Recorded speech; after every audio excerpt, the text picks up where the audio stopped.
Good evening. I am Ravi Gupta. I am CEO and founder of Elets Technomedia Private Limited. I'm also editor-in-chief of a magazine called eGov, which is India's and Asia's first and the only magazine on e-governance for last 60 years. So we at Elets are in the mission. We are having a mission of promotion of IT. Elets stand for Let's Go Electronic. Let's use IT. And we also publish a magazine called eHealth again for last 16 years. And we also have a magazine called Digital Learning. And we have a magazine called Banking and Finance Post. All are focusing on innovations using the IT sector, using IT. And today with us, we have a special guest. He is Mr. Rohan Thakur. He is an IAS officer. He is Director IT of Government of Himachal Pradesh, and he is also the Mission Director of the Skill Development Corporation of Government of Himachal Pradesh. So welcome Rohan ji. Thanks for joining us. Thank you so much for having me here. Yeah.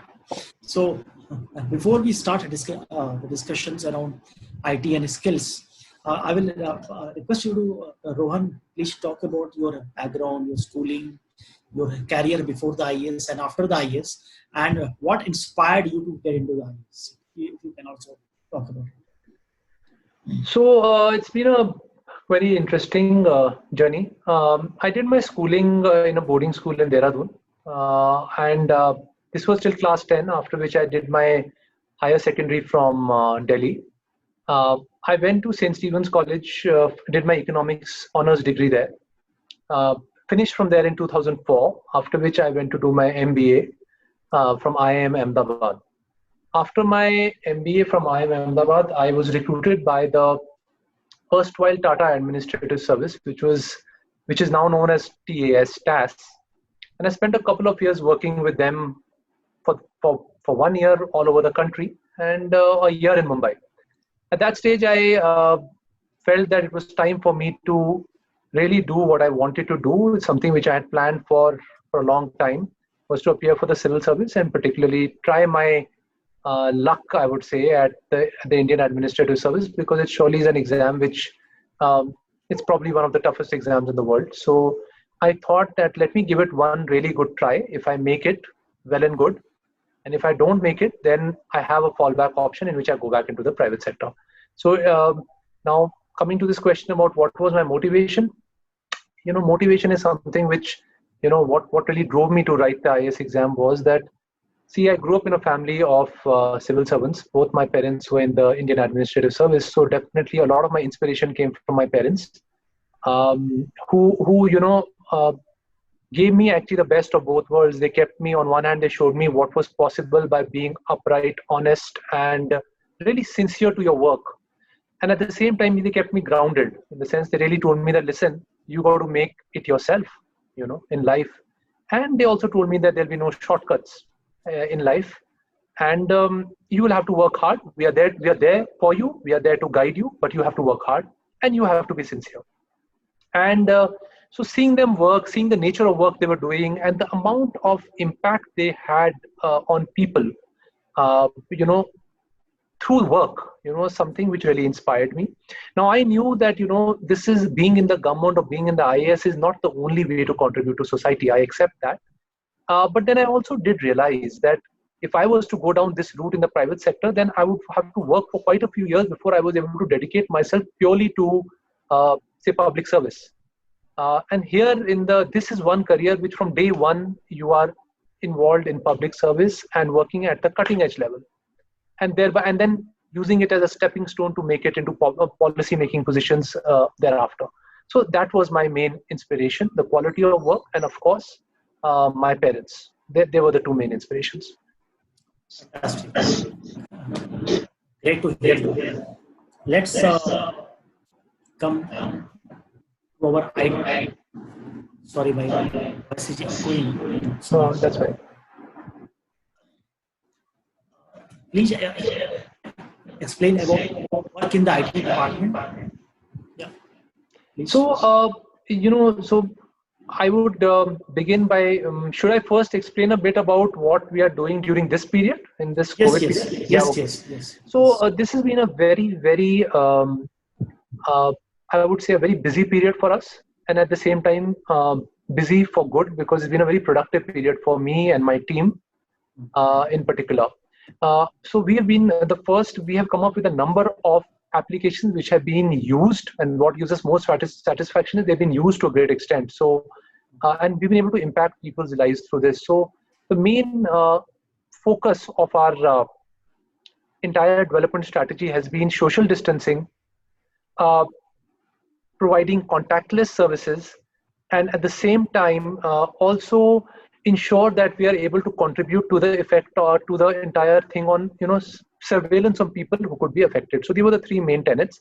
The first application which we have developed was the COVID e-pass. This was for people to go out of their houses when there was a requirement, or for people to go from one place to the other. And close to, in the last 1 month, we've had close to 7.5 lakh applications on this particular application, all across the state. We have also done an application called the Karuna Himachal app, which is basically to track people under surveillance. Put people under surveillance who are to be quarantined, so that they don't skip quarantine. And that is another one, which is, we have been able to do it for almost 17,000 people have been under this mechanism in our state, and of which 4,000 people are on the app even now. And this number is likely to go up many fold as the number of people coming in increase. On the administrative side, we have also come up with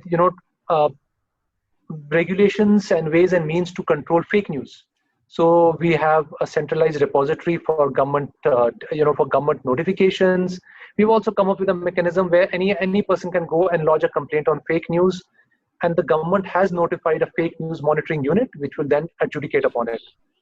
We've also come up with a tool for inventory control for the health department, because ventilators, empty beds, quarantine facilities, masks have to be very closely monitored.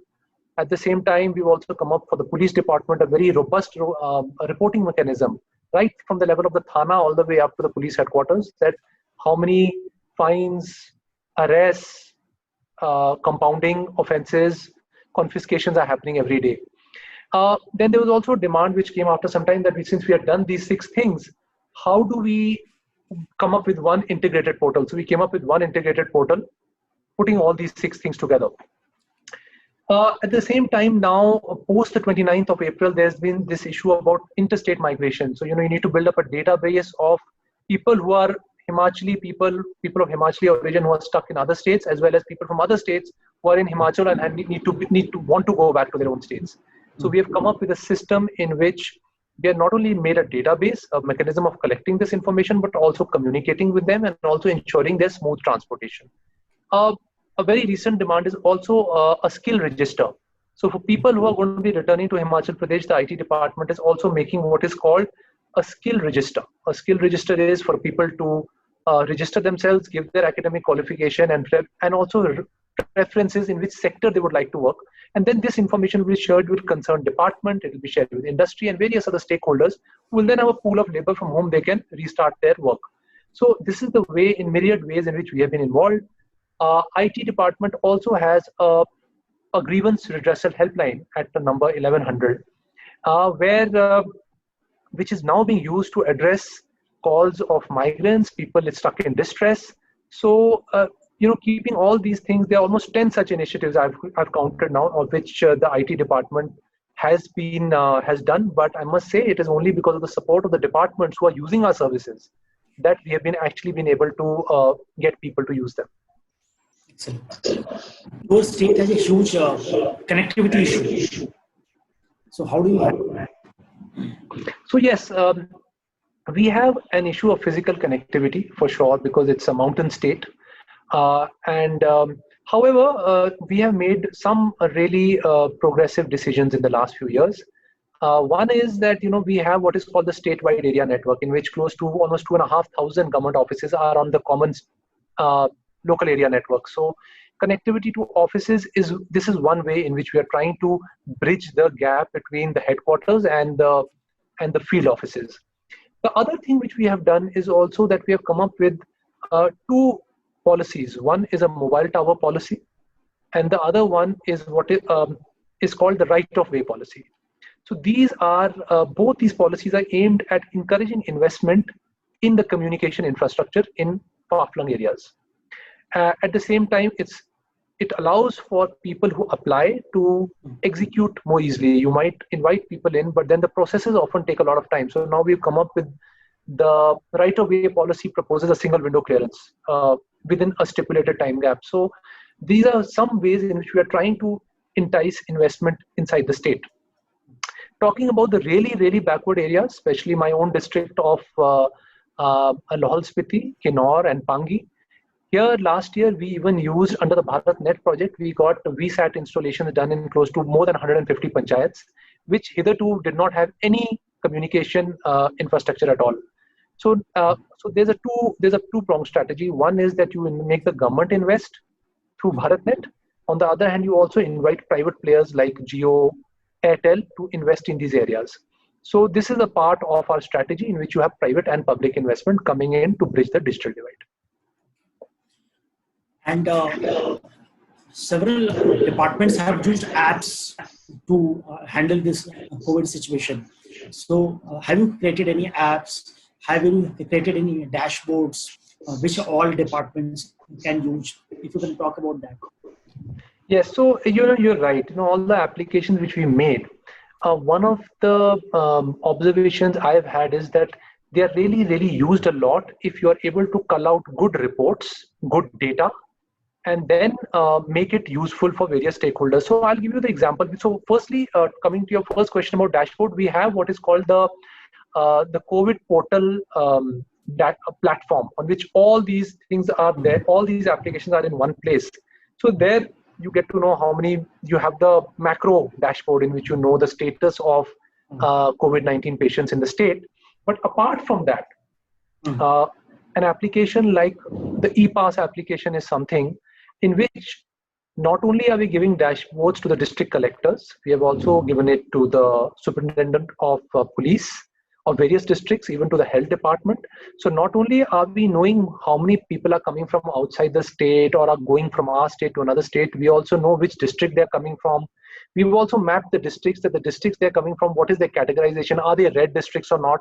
So when the district collector makes a decision whether to give a permit or not, he has this data with him, number one.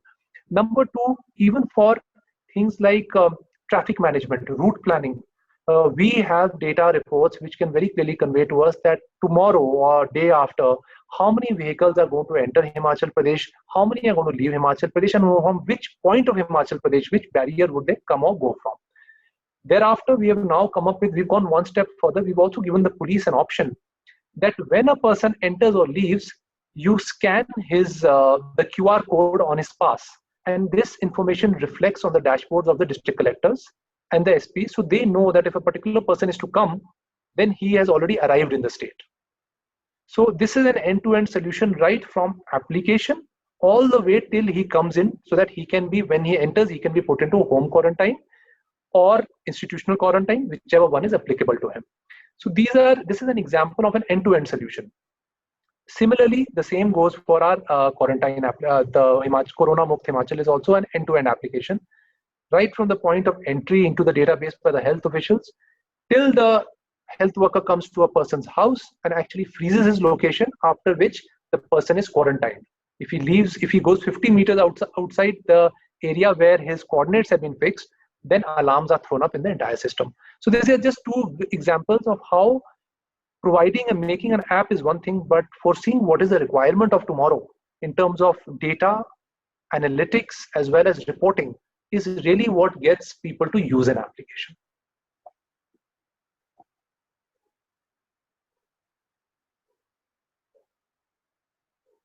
I'm not able to hear you. Sorry. Yeah. Sorry. Yeah. There's a whole issue of work from home, right? In this situation, many government officials were not able to attend to the offices, and many departments officials were asked to work remotely. So was it possible in Himachal? Did it work, or did you have e-governance systems in place, or you had challenges?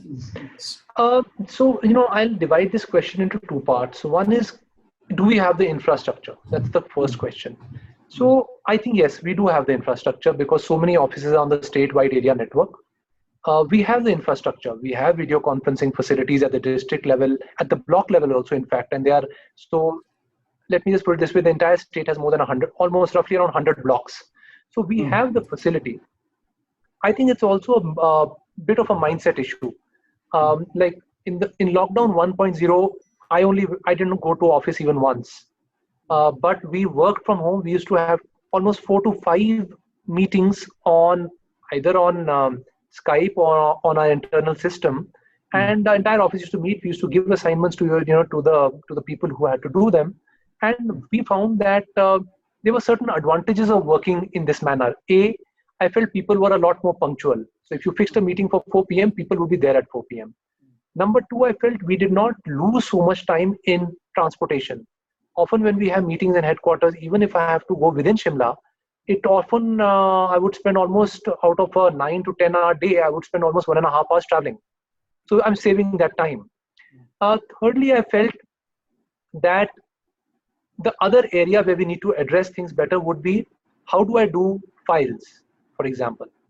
Because so we do have a system in the IT department. We really didn't have much of a problem because we were already on e-office, the online documentation system.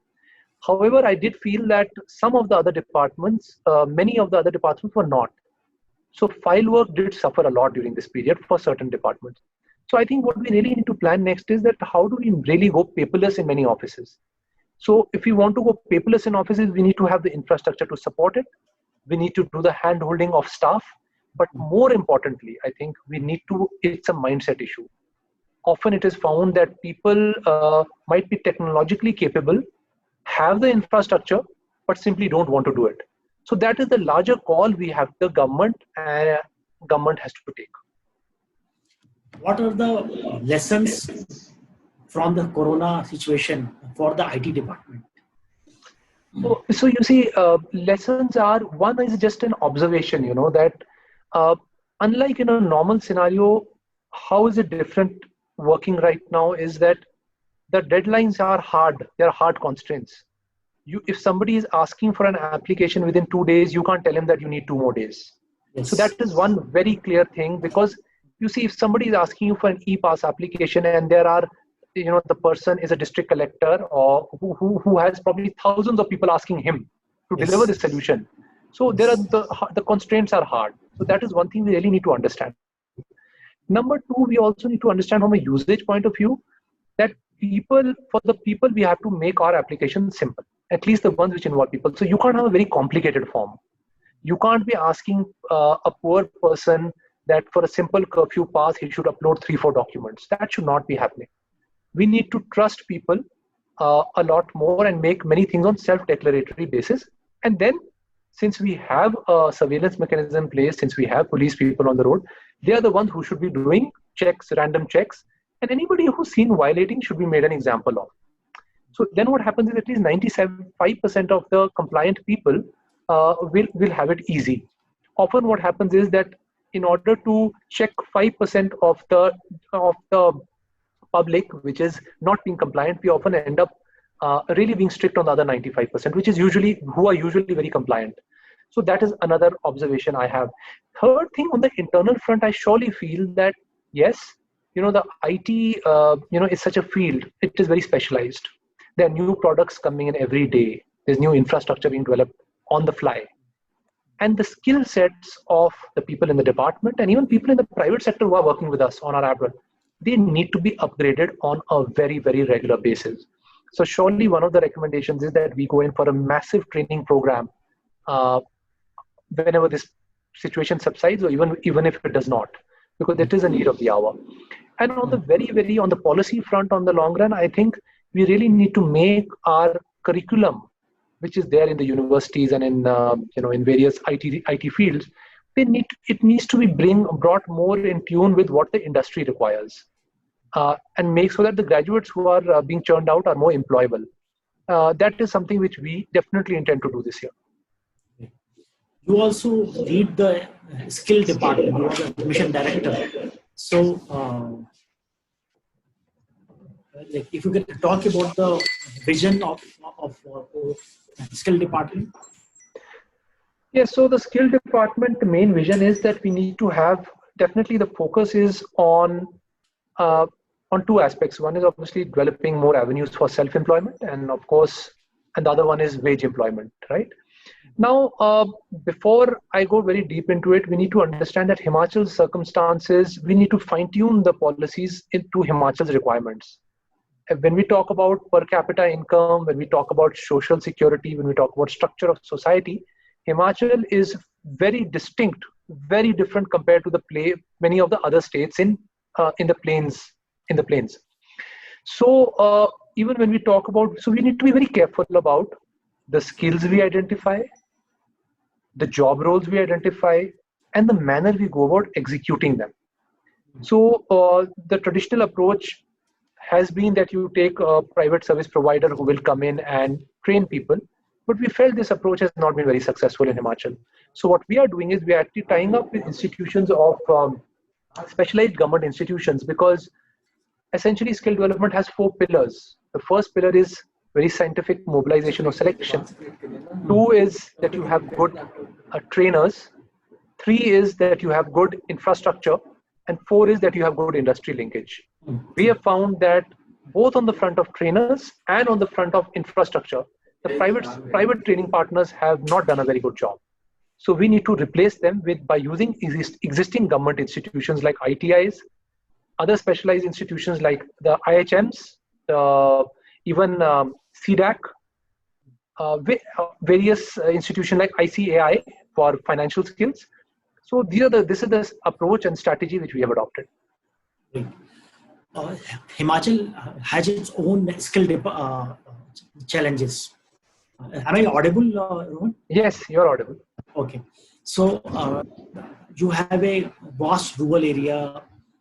You have a vast different types of a hilly ecosystem, and there might be a different type of skill requirement for employability for the Himachal people. So, are there any specific skill requirements like you have proposed to organizations like the Ministry of Skill Department or the NSDC of Government of India for the hilly regions? Like anything specific?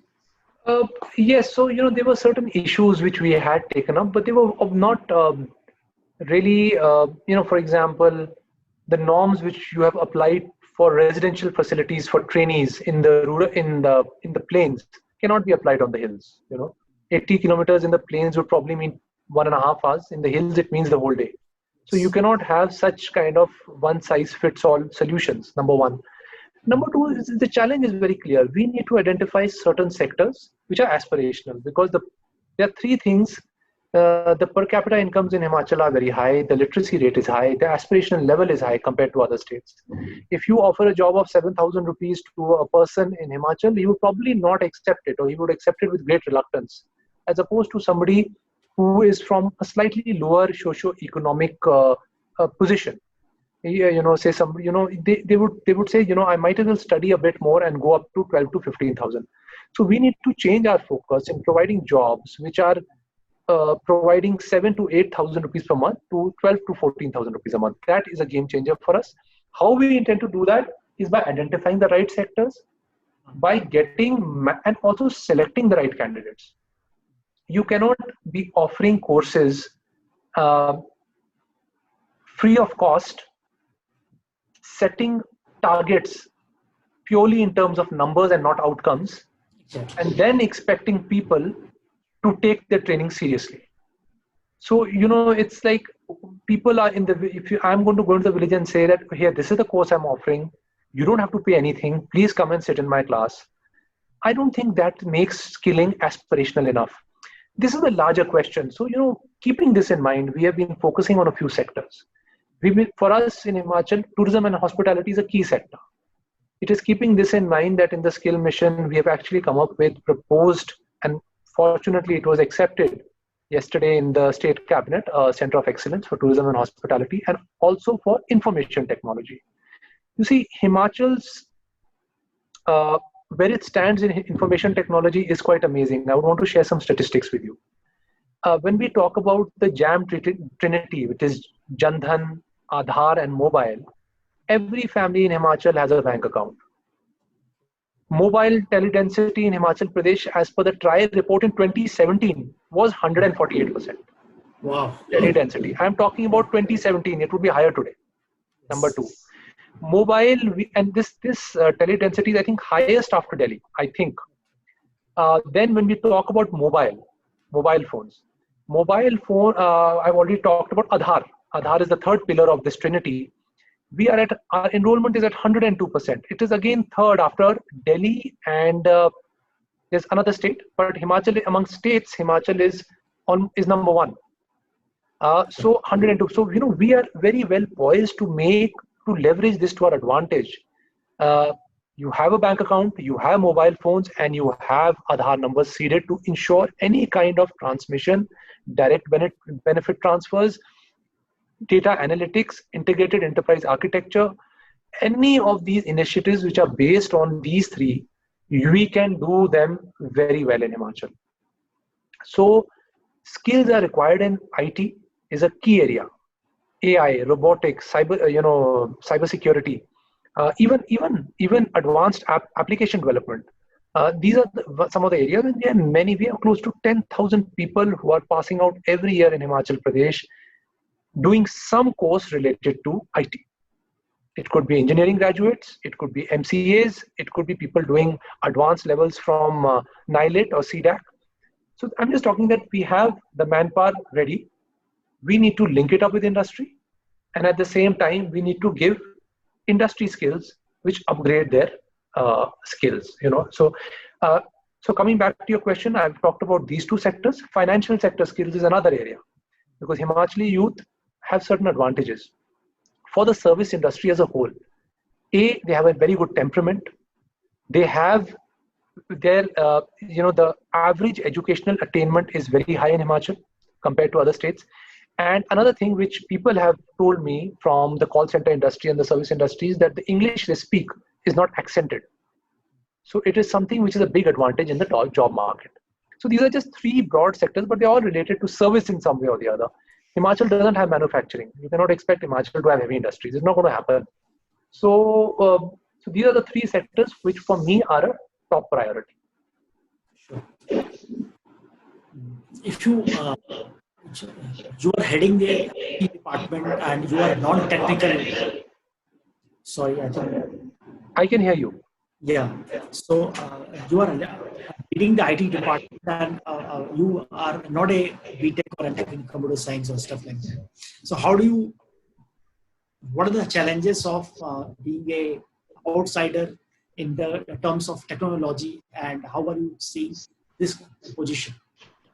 Dr. Gupta, this is a very, very good question you asked. But I think what really, what is required is not so much the technical skills. Technical skills, you always have specialists in every team. We have those. That's not a problem. I think what is really required is a problem-solving, analytical approach to dealing with issues. So I see my role more as somebody who's able to take clear management decisions. Number two, also do an analysis. It's been very interesting for me, this entire experience of churning out software at very, very, short deadlines.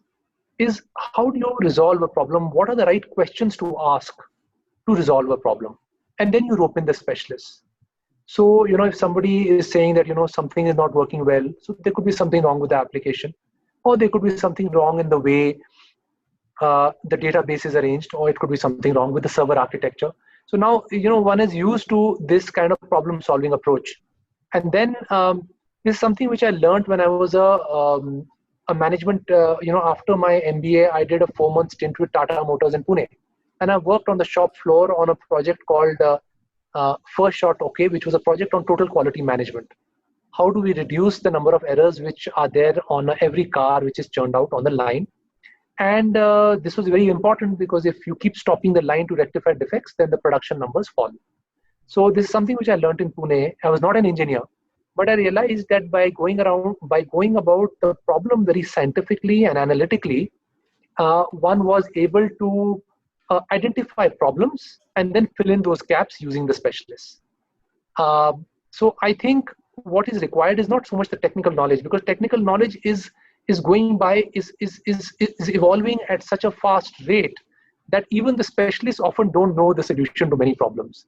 What is really required is actually identifying and correct diagnosis of the problem, and after that, going in for the solution. Sure. And there are some questions on the screen. Okay. If you can. So do I? Okay, Q&A. Okay. Yes, yes. So you can select the questions which look relevant. Yes. And answer them. So fine. So I think Mr. Souvik Goswami has asked a question, in which he's asked that, how do we, how have digital initiatives have helped marginalized sections of society to get services in the hilly region of HP? So, we already have, when we talk about services, there, the government is providing a whole lot of services in terms of, food and civil supplies, basic infrastructure facilities, etc. But I think I'll limit my answer to the way we have gone about developing apps. What has been the philosophy behind many of the decisions we took while making the applications? So I think the app which has been used the most, even by common man, has been the e-pass application, because everybody wants to, wants easy access. So one thing which we very clearly did was that we wanted the applications, it should be easy to apply. It should not be a complicated form. It should be easily comprehensible. And number three, it should not be something which discriminates or, adds further, the proof of proving, the burden of proof should not be on the poor, So if I'm saying I am Rohan Thakur and I need a pass to go to meet my doctor, we should not be insisting upon a doctor's receipt. Because which person in a village will be able to produce a doctor's receipt and then upload it onto the system? Only a person who's rich, only a person who's privileged will be able to do this. Whereas vast majority of the people will not be able to do it. So that was one guiding philosophy in all our applications. Make it easy to apply. Do not put the burden of proof on the common man.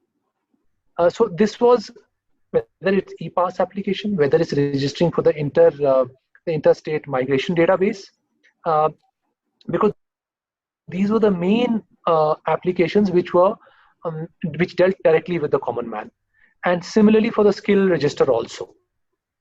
So that has been from my end the philosophy.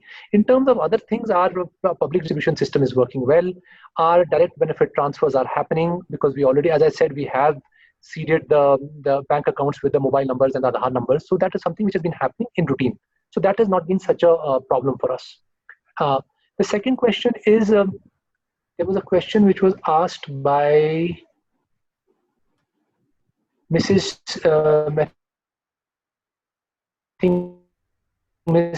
Nisha Shetty. What are the protocols and policy government would work on to combat crisis?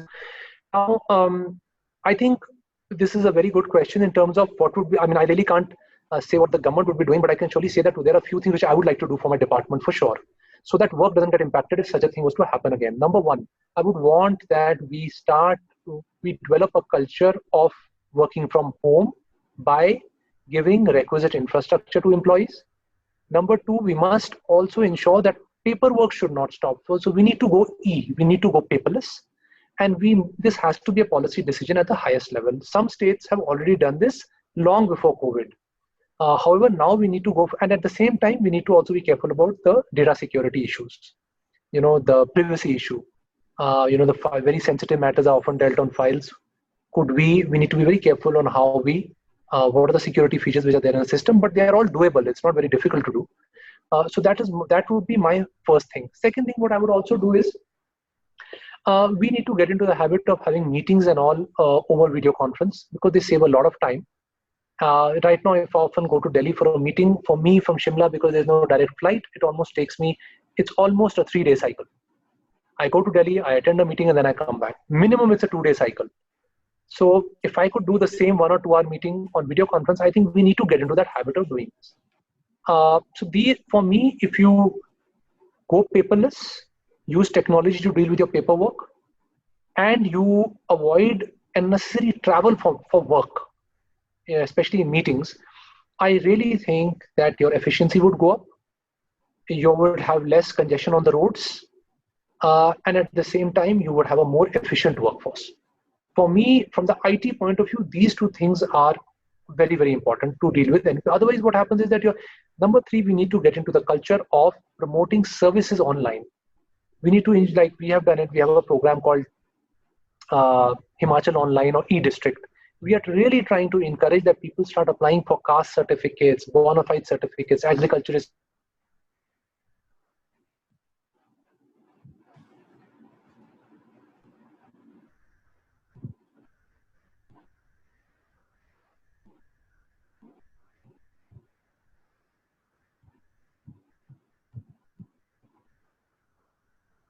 Some connectivity issues are here. We will wait.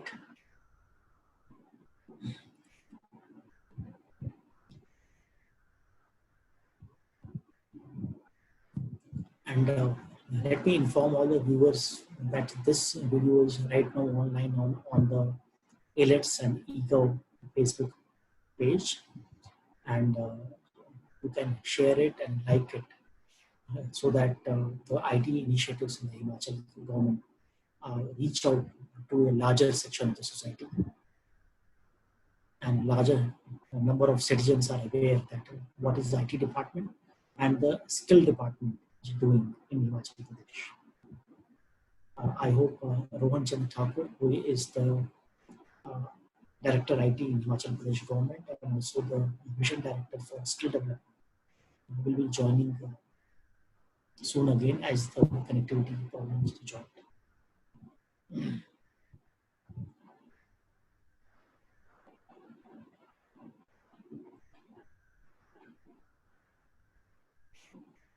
And we at Elets are doing several webinars on a daily basis. We are covering the sectors of governance, education, health, banking and finance, and several other sectors. And we are looking at all the impact of the COVID-19 on all these sectors. How are the various government departments dealing with it? How are they working with the citizens on these issues? So we have done almost more than 100 webinars in last 1 month. We have reached out to several states, several districts all over the country, and I will request you to look at our older videos. Yeah, and just a second. Hello, hello, yes. Connectivity issue. Hello. Yeah, Rohan. Yes. Yes. I think there was some connectivity issue at our end. Yes. Yes. So I think we could continue with the questions. Yes. Please. Yeah. So I'm just waiting. No open questions. I think they must have gone. No. There are several questions actually. Okay. I don't know. It's not on your screen. It's not there. When I'm opening, no open questions. Answer this. Okay. So it means that I will have to read it out. Maybe. Yeah, no problem. You can just read them out. I think that's fine. Yeah. Yes. So there is a question that information technology indeed works as an enabler and helps improve governance across departments, but it can work effectively only when proper training is given to workforce or employees. So what are your views on this? So the question exactly is that what?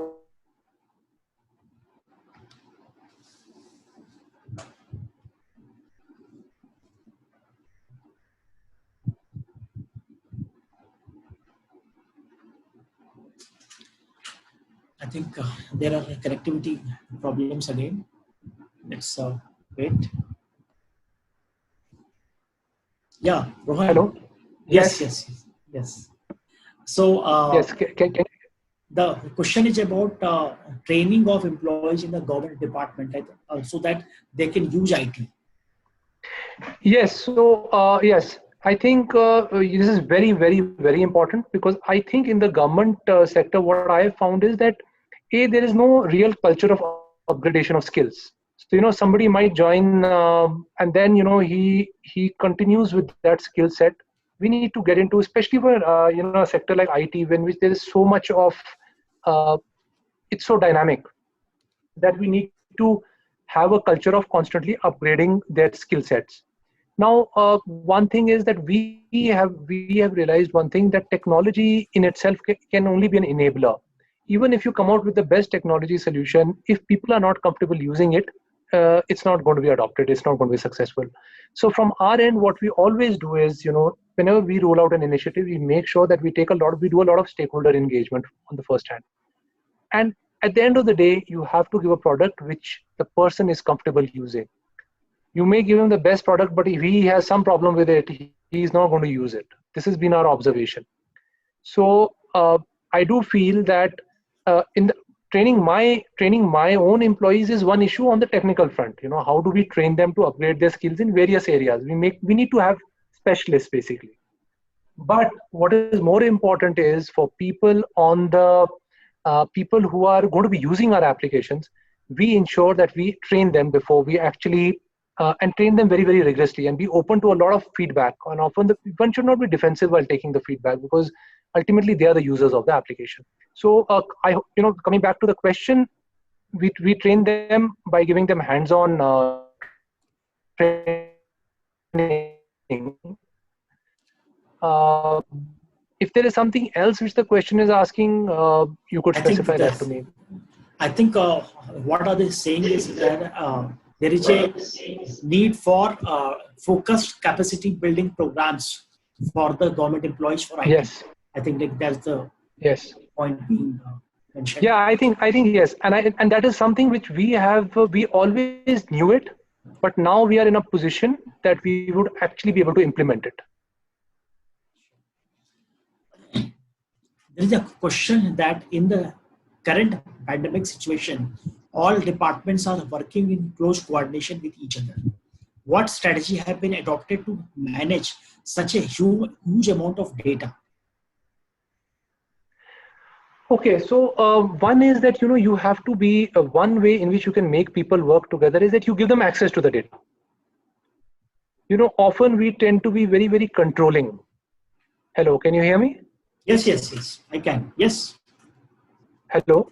yes, Yeah. yes, I can. So what I was saying, what we have done is that no matter which application we have very clearly given access to people. So now you give access to people to use the data. So if it's the COVID e-pass application, please give it to the district collectors and to the SPs and whoever else on the health department, so they can track the movement. So by sharing information, bringing people onto one common platform, that in itself leads to greater coordination, because you have common information. If you have common info, one of the biggest problems across departments is when people's versions or data don't match. If you bring them onto a common platform, automatically this issue gets resolved. You are able to diagnose problems better. You are able to coordinate things better. So this is one thing which is very, very important, that you need to be you shouldn't be very, very controlling in the way the way you control your data. That is very important in this scenario. Number two is you need to have a very open communication strategy. Communication has to be very, very clear, because often what happens is that if you don't communicate very directly, or directly, then what you often say gets interpreted very, very differently as the message goes down the line. So it's not really any rocket science. One is to make holders in a system, you need to listen to them, take their feedback. Number two, you need to bring them on board collaboratively by sharing information with them and giving them access to your system. Number two. And number three, which I feel is very, very important, is, as I said earlier, that for people to work together, you need to also be very good at taking their feedback and listening to them. So I think these three, four things you have common purpose. Of course, I mean, without clear government policy, nothing will work. Ultimately, there has to be somebody on top, either a senior officer or whoever is empowered, who says that you people need to work together on this. It doesn't happen very often in government. It is a challenge. Okay. Okay. There is another question about, can you please elaborate on agriculture and healthcare skills? I think from the skill department perspective. Rohan. Yes, I can hear you now. Yes. Hello? Rohan. Yeah. Yes. The question is that what are you doing on the agriculture and healthcare skills? So, healthcare, one is, are you talking about in the current scenario, we are working very closely with the health department, If you're talking in the current scenario, we are working very closely with them. One is on the purely administrative front that we are working with them on management of their quarantine facilities. So management of their inventory and quarantine facility, that's a very basic software. That is something on which they manage on a day-to-day basis. They manage how they are taking care of their quarantine facilities and the inventory. However, on the more dynamic side has been the surveillance mechanism for people who are to be in quarantine. So initially, when this started off, in the last 1 month, almost 17,000 people have gone through this surveillance system. And now it is expected that with the number of people coming from outside Himachal increasing, it is expected that the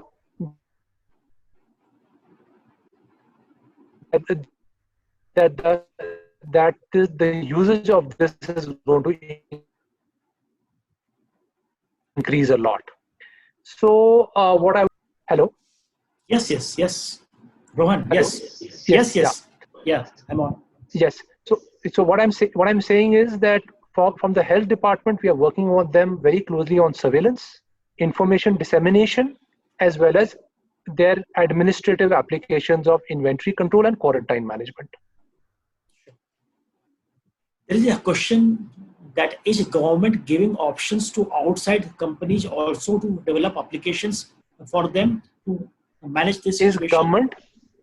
Is government giving, the question is that, are you using internal IT resources, or you are also tying up with the IT companies outside the government to develop apps or to use their solutions? Yes, we are actually, we are basically, what we do is we use developers from outside the government. They're empaneled with us.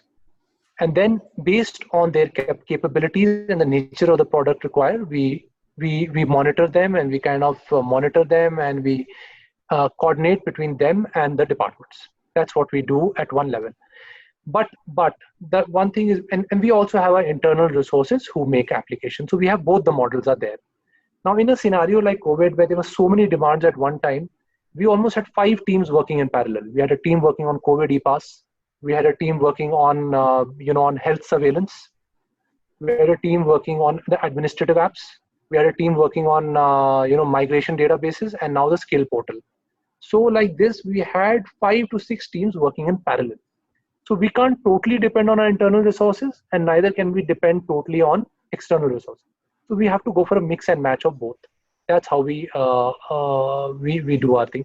There were some resources, some applications which we also got, some suggestions we got, but from private sector for contact tracing. But we felt that was a very sensitive terrain in which we were going, and we also felt that when Arogya Setu came along, we felt that question was answered. We didn't need to get into that at all, because there were certain privacy issues, and some of the solutions which were suggested to us had very high implications on privacy, which we at the policy level took a decision that we would not be entering. For example, tracking the movement of every person through Google Maps or My Maps. We somehow felt that would not be correct. So we restricted it to only those people who are under quarantine, just for ensuring that they follow quarantine. That is the limit, but not for every person. We did not do that. Rohan, what are your views on the privacy issues when we deploy IT for the citizens? Yes, so I think privacy issue, as I said to you, that we are very clear that we would not go into the active tracking of people, people's movements. We were very clear, and that was a very clear decision which was taken at the highest level in our state. So when it comes to people who are, ensuring people follow quarantine, it's fine because there's a suspected case, and he could be a problem for a potential risk for other members of society. So to that extent, it is fine. But we are not going to make it one size fits all blanket monitoring of people. And yes, we are very sensitive about the issue of privacy, and therefore we have tried our best to ensure that we restrict the collection of data which involves anything, very very sensitive information of people. We are trying to avoid that. Yes, we have tried to limit ourselves maximum to a person, his father's name, and to the mobile number. In most of our applications are mobile number based. Uh, there is a question that do you have any plans for conducting examinations in education department digitally in Himachal Pradesh? It's a very, I think it's a very, very valid question, but we have no such, frankly, it's not my mandate. It's not the mandate of the IT department to be doing that. So, and neither have we got any such idea. And at least it is not a mandate. So I would, as of now, no. There is a question that Corona Mukt Himachal app doesn't provide data to common people to keep track of people quarantined by the government. Why? No, so that's a good question. The point is that we felt, again, it's a privacy issue. We felt that we have the health department in Himachal has a very strong health infrastructure. At every panchayat has a health worker, almost. Then the health department has also roped in Anganwadi workers. There are 6 to 7 Anganwadi workers in every panchayat. They too are helping the health department. So the idea is that, this is a bit of an ethical issue that, if you are under quarantine, should your information be made public? Well, in some cases, people have gone and put stickers outside people's houses. It's more of a decision at a policy level. It's not really an IT related question. We were asked for this application by the health department, and health department also suggested to us that it would be better if it was restricted to the knowledge of the department itself. And then the information could go as it is in the villages. If somebody is in quarantine, everybody knows he's in quarantine. There is no doubt about it. So the idea was that if somebody is in quarantine, then the health worker will know. If the health worker knows, then more or less the community knows that a person is under quarantine, and they are to ensure that he remains in quarantine. But there is no, we didn't feel the need to make it public, the information. Right. There is a question that considering tourism as an important sector contributing to employment numbers in the state, does our IT department has any plan to enable tourism revival with the IT solutions, and so could be the other focus sectors in the state? I think the question is that is IT department trying to looking at helping the tourism revival in any way? One thing very I'd like to just share with you, Dr. Gupta. IT department is, a support department, right? So when people ask us for a solution, we give a solution. Okay. The problem is we cannot be giving solutions when they are not being asked for, because that has its own connotation. Frankly, in the private industry, you have many websites who are taking care of bookings and registrations and ticketing and everything. So I don't think there's any space there. They are very well-run companies who are taking care of it. But our philosophy is that if a person asks for a solution, only then he will use it. If he's not going to, and therefore I come back to the first question of stakeholder management. If the stakeholders are going to ask us for something, we will provide a solution to them. However, my experience has been in the past few years that whenever we have gone suo motu and given solutions, it has always been met with a lot of resistance. And therefore, as IT department, we need to, for greater acceptance of our products, we must have the user department on board. So if somebody asks us for a solution, we will never take a step back. But usually, this is the way we operate. So someone is asking that we have, sorry, we have IT solutions, and how do we approach the IT department that we have a solution and we want to provide with the government? What is the procedure? Oh, that's a very simple thing. They can just get in touch with us. They have my official ID. They can send us an email on my official email ID. I can share it right now. My email ID is dirt-hp@nic.in. You can just send any solution you have. Please send it to us out there. Sure. So I think, Rohan, we have exhausted almost all the questions here. I would like to thank you for joining us here and very patiently answering all the questions of the audience and giving the vision of the. Sorry, I can't. Your voice seems to be breaking. Okay. I think like there is a connectivity issue. I think so. Rohan, am I audible now? Rohan? I think we are having a connectivity issue again here. Yes, Rohan. So we have almost reached the end of the session. We want to thank you. And before we close this, your views on this effort of Elets to reach out to the officials of several states and asking about their work in the COVID-19 situation, so that there is awareness among citizens.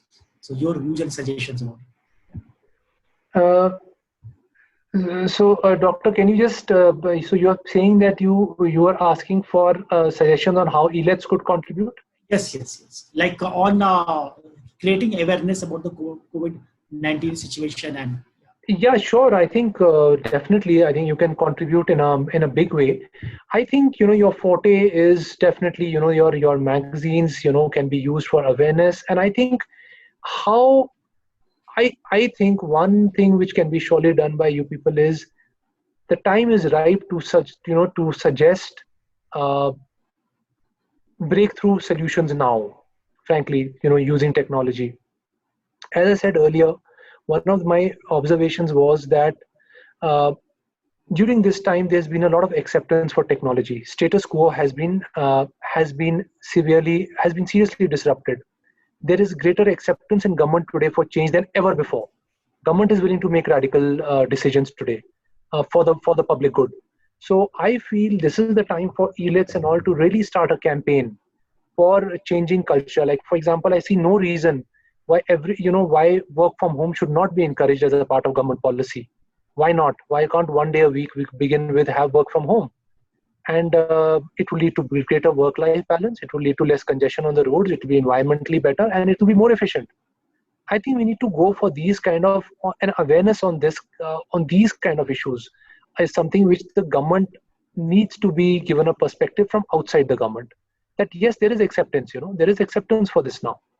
I think if Elets could contribute in providing some such breakthrough suggestions to government, I think, or organize conferences in that. Like, I was told that there's an e-conference which is going to be organized by you very shortly later this month. Yes, I think the theme has to be, that what are the radical changes which technology will bring during or post-COVID, and government should should really try some of these out.